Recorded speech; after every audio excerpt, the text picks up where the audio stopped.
આ રાજ્યના પ્રત્યેક નાગરિકોના હિતમાં સુરક્ષિત રખાયેલી જગ્યા પર જ કબરો કેમ બની જાય?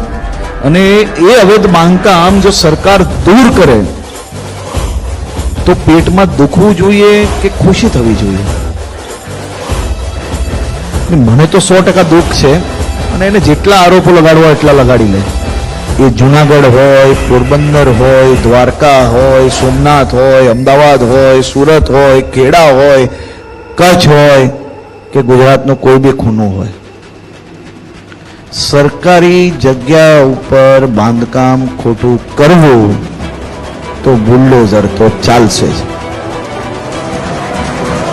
અમે કોઈના હિતની કે કોઈની પ્રાઇવેટ જગ્યા ઉપર ક્યારેય કોઈ અન્યાય નથી કર્યો અને ક્યારેય થવા બી નહીં લઈએ, પરંતુ સરકારી જગ્યાઓ ઉપર મારું મન થયું ત્યાં હું કઈ